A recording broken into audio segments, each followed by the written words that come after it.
Welcome, my friend. I'm really glad you're here. Whether you're listening while driving to work, walking outside, cleaning the house, sitting in traffic, maybe lying in bed unable to sleep, thank you for spending a little bit of your day with me. Today, I want to talk about something that I think almost everybody experiences, but a few people talk about with all honesty. That thing is loneliness. And before you click away and think, well, I'm not lonely, just stay with me for a moment. Because loneliness doesn't always look the way we imagine. We sometimes picture loneliness as an elderly person sitting alone in an apartment, or somebody with no friends, or somebody completely isolated from the world. But I don't think that's what loneliness usually looks like anymore. I think one of the strangest things about modern life is that people can be surrounded by other people and still feel completely alone. Maybe you felt that way before. Maybe you've walked into a room full of people, somehow just feel disconnected from every single one. Maybe you've had days where your phone was full of notifications, but you still feel unseen. Maybe you've sat with friends, laughed, had conversations, and then went home feeling empty. Let me tell you, I've felt that. And if I'm honest, I think most people have. What's interesting is that we live in the most connected period in human history. Think about that for a second. Right now, at this exact moment, you can instantly message somebody on the other side of the world. You can video call a relative thousands of miles away. You can see what hundreds of people are doing every single day. You can post a thought and potentially have thousands of people see it within minutes. Human beings have never had access to this kind of connection before, and yet loneliness seems to be everywhere. How is that possible? I think that's one of the biggest questions of our generation. Because if connection alone solved loneliness, we should be the least lonely generation in history. But we're not. Something deeper is happening. I think part of the problem is that we've confused access with intimacy. Just because I can access somebody doesn't mean I know them. Just because I can see their life doesn't mean we're connected. Just because we exchange messages doesn't mean we're truly known. There's a huge difference between being connected and being known. I remember a time in my own life when I was constantly around people, work every day, friends, events, activities, conversations, full calendar. But if you asked me how I was doing beneath the surface, I probably would have struggled to answer you. There was this strange feeling that nobody really knew what was happening inside my head. Nobody really knew my fears, my doubts, my disappointments, my struggles. And that's where loneliness starts to become something more than simply being alone. Loneliness becomes the feeling that nobody truly sees you, nobody truly understands you, listens to you, feels what you feel. I think that's one of the reasons social media can sometimes make loneliness worse. Now, don't get me wrong, social media isn't all bad. I've connected with wonderful people through it when I used to have it. I've learned things, I've been encouraged.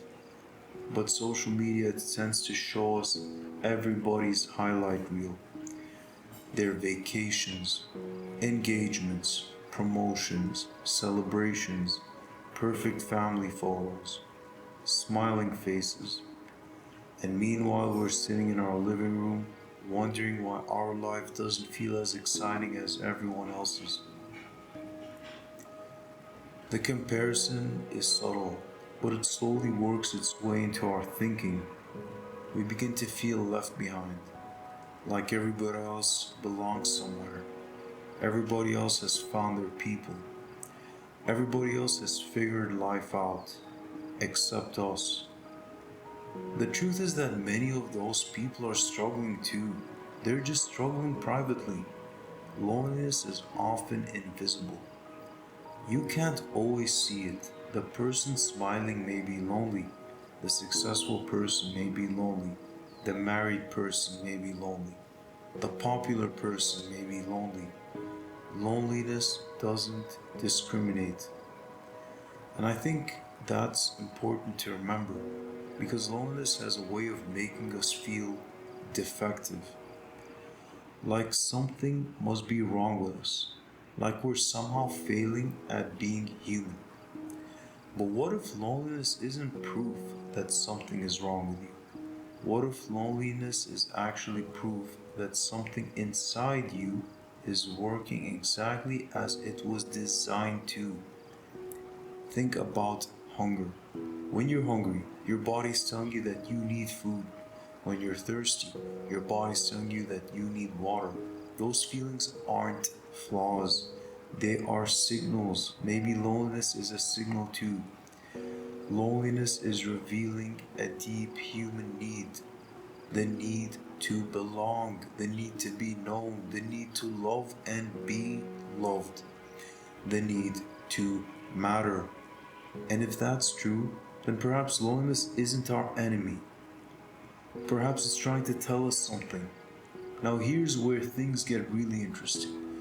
Because even when people find relationships, friendships, and communities, many discover that loneliness doesn't disappear completely. Have you noticed that? Some of the loneliest people I've ever met were isolated. They were surrounded by many people, which raises a fascinating question. If loneliness isn't always solved by having more people around us, then what exactly are we missing? I think at some point we all discover that there is a deeper kind of loneliness, a spiritual loneliness, a longing that no amount of entertainment, success, attention, achievement, or even human relationships can fully satisfy. It's the feeling that something is missing, that there has to be more, that we're searching for something we quite can't name. And this is where Christ offers a very different perspective. The Christian story begins with relationship, not religion. It begins with relationship. The Bible describes human beings as people created by God and for God. In other words, the deepest desire of the human heart is not ultimately for popularity or status or attention or even romance.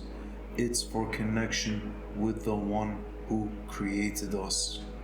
Now, whether you believe that or not, I want you to sit with that idea for a moment.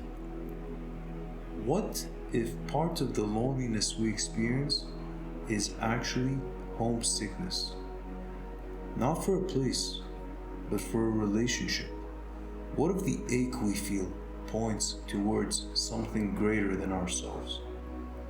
One of the things that has always moved me about Christ is how he interacted with lonely people. He noticed the people nobody else noticed, the outcasts, the rejected, the forgotten, the overlooked, the people sitting alone at the edge of the crowd. He moved towards these people, not away from them. And I think that's important because loneliness often whispers the same lie. The lie that nobody cares, the lie that nobody sees you, the lie that you're forgotten. But the message of Christ is radically different.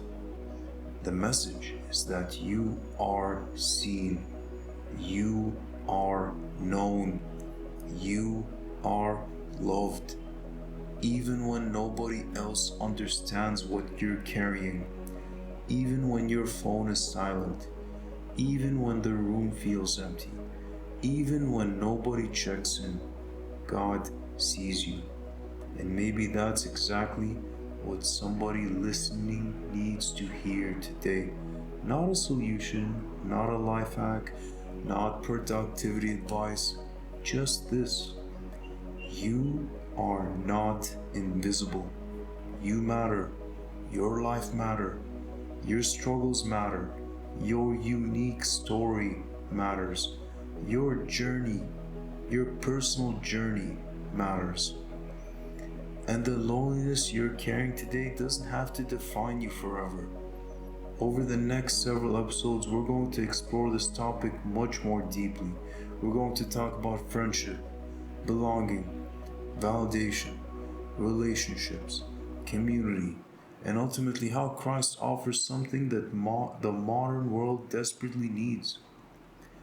But for today, I simply want to leave you with a thought. If you've been feeling lonely lately, don't be ashamed of it. Don't hide from it. Don't assume it means you're broken. Listen to it. Pay attention to it. Because it may be pointing you towards the connections and perhaps the relationship you've been searching for all along. Thank you for being here. Thank you for sitting and listening to me. And until next time, take care of yourself.